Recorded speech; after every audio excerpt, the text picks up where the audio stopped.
le Sengoku Jidai, la guerre qui a créé le Japon moderne. En 1560, un seigneur de guerre japonais s'apprête à affronter une armée près de 10 fois plus nombreuse que la sienne. Ses conseillers lui recommandent de fuir. Certains envisagent même la reddition. Pour tous ceux qui observent la situation, l'issue semble évidente. Pourtant, quelques heures plus tard, son ennemi est mort, son armée en déroute, et l'histoire du Japon vient de changer à jamais. Cet homme s'appelle Oda Nobunaga. Mais pour comprendre comment un seigneur provincial a pu bouleverser le destin de tout un pays, il faut revenir à une époque où le Japon n'avait plus de maître, où des dizaines de clans se livraient une guerre sans fin, et où chaque bataille pouvait décider de l'avenir de l'archipel. Bienvenue dans le Sengoku Jidai, l'époque des provinces en guerre.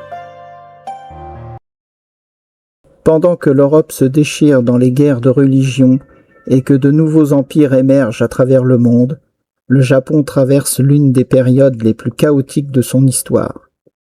Le pouvoir central s'est pratiquement effondré, les anciens équilibres ont disparu, et le pays est désormais morcelé entre des dizaines de seigneurs de guerre qui cherchent chacun à imposer leur domination.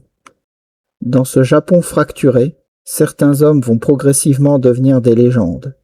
Leurs noms traverseront les siècles et continueront d'alimenter les récits, romans, films et jeux vidéo. Parmi eux, 2 figures dominent particulièrement l'imaginaire japonais, Takeda Shingen et Uesugi Kenshin. Tous deux sont considérés comme des génies militaires. Tous deux commandent des armées redoutables. Tous deux rêvent d'étendre leur influence vers le centre du pays. Et pendant plus de 10 ans, leurs ambitions vont se heurter dans une région qui deviendra l'un des champs de bataille les plus célèbres de toute l'histoire japonaise, Kawanakajima. Située dans l'actuelle province de Nagano, cette vaste plaine se trouve au croisement de plusieurs axes stratégiques majeurs. Celui qui la contrôle dispose d'une porte d'entrée vers les provinces centrales du Japon et peut menacer directement le territoire de son adversaire.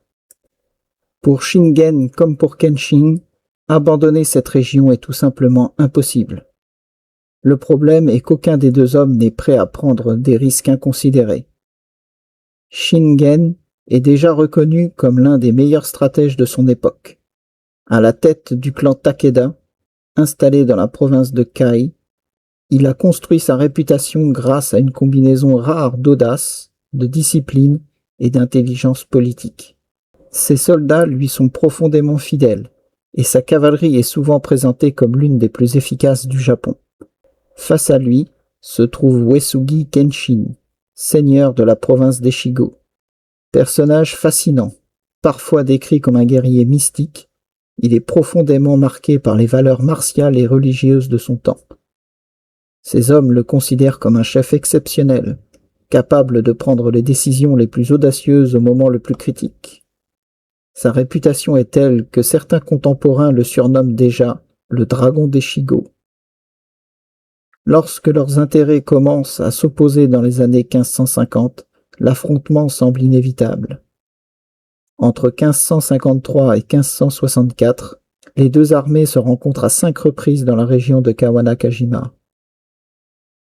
Mais contrairement à l'image souvent véhiculée par les films ou les jeux vidéo, les rencontres ne ressemblent pas toujours à de gigantesques batailles rangées. La réalité est souvent beaucoup plus subtile. Durant plusieurs années, Shingen et Kenshin passent davantage de temps à s'observer qu'à se combattre directement. Chacun cherche à obtenir un avantage décisif sans offrir à l'autre l'occasion de le piéger. Les armées se déplacent, occupent des positions, établissent des camps, surveillent les mouvements ennemis et attendent l'erreur qui ne vient jamais. Cette prudence peut paraître surprenante aujourd'hui, mais elle reflète parfaitement la réalité militaire du Sengoku. Une seule défaite majeure peut anéantir un clan entier. Puis arrive l'année 1561.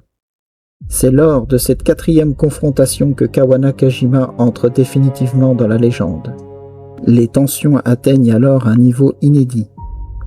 Cette fois, les deux camps semblent déterminés à obtenir le résultat qu'ils recherchent depuis près d'une décennie. Takeda Shingen rassemble environ 20 000 hommes. Uesugi Kenshin en commande près de 18 000. Pour l'époque, il s'agit d'effectifs considérables. Des milliers de samouraïs, d'ashigaru, de cavaliers et de serviteurs convergent vers la plaine.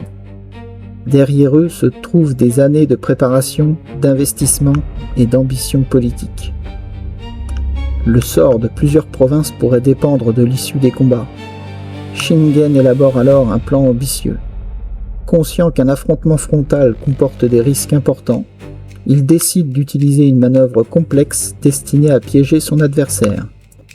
Une partie de son armée doit contourner les positions de Kenshin pendant la nuit afin de l'attaquer par l'arrière au petit matin.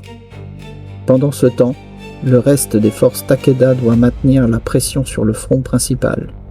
L'objectif est simple, enfermer les Uesugi dans une tenaille dont ils ne pourront s'échapper. Sur le papier, le plan est brillant, mais Kenshin comprend rapidement ce qui se prépare. Comment exactement ? Les historiens débattent encore de la question. Peut-être grâce à des éclaireurs particulièrement efficaces. Peut-être grâce à une excellente lecture du terrain. Peut-être simplement parce qu'il connaît suffisamment bien son adversaire pour anticiper sa stratégie. Quoi qu'il en soit, Kenshin réagit immédiatement. Au lieu d'attendre passivement l'attaque, il décide de prendre l'initiative. Lorsque les premières lueurs apparaissent à l'horizon, les soldats Takeda découvrent avec surprise que leur ennemi est déjà là. La bataille commence. Très vite, les combats deviennent d'une violence exceptionnelle. Les lignes se heurtent dans un fracas de cris, de métal et de poussière. Les archers tirent leur dernière volée avant que les fantassins ne s'engagent au corps à corps. Les cavaliers chargent à plusieurs reprises. Des unités entières disparaissent dans la confusion. À cette époque, la guerre n'a rien de romantique. Les combats se déroulent souvent à quelques mètres seulement. Les soldats s'affrontent avec des lances, des katanas, des naginata et toutes sortes d'armes capables de briser une armure ou de transpercer un adversaire. Chaque mètre gagné se paie en vie humaine. Pendant des heures, aucun camp ne parvient à prendre un avantage décisif. Puis survient l'épisode qui fera entrer Kawana Kajima dans la légende. Selon les chroniques japonaises, Uesugi Kenshin aperçoit une ouverture dans les lignes ennemies.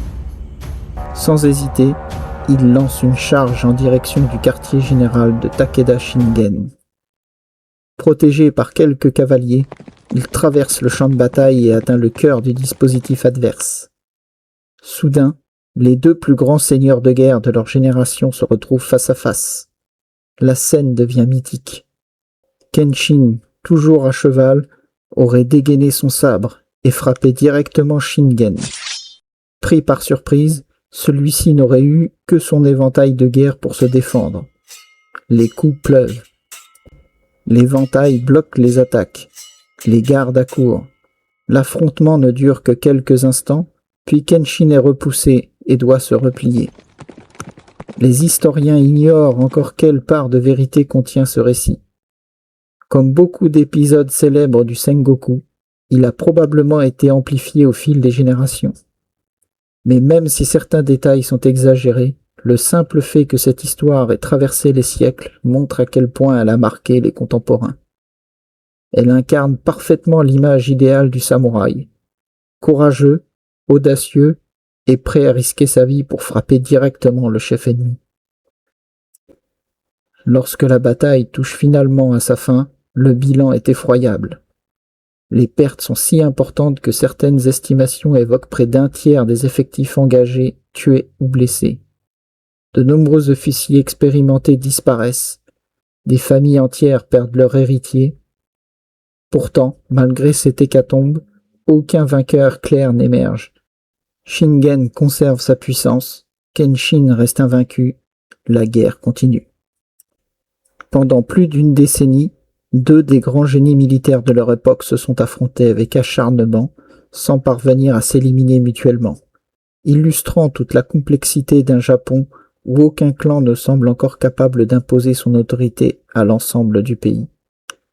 Pour les contemporains, Takeda Shingen et Uesugi Kenshin apparaissent alors comme les hommes les plus susceptibles de dominer l'archipel. Pourtant, l'histoire s'apprête à prendre une direction totalement inattendue. Car pendant que ces deux légendes mobilisent leurs armées de plusieurs dizaines de milliers d'hommes et se disputent le contrôle des plaines Shinano, un jeune seigneur de la province d'Owari construit discrètement sa propre puissance. Beaucoup le considèrent comme un excentrique. Certains le prennent même pour un fou. Dans quelques années, il affrontera un adversaire largement supérieur en nombre lors d'une bataille qui va bouleverser l'équilibre politique du Japon et faire connaître son nom dans tout l'archipel. Cet homme s'appelle Oda Nobunaga et son ascension est sur le point de commencer.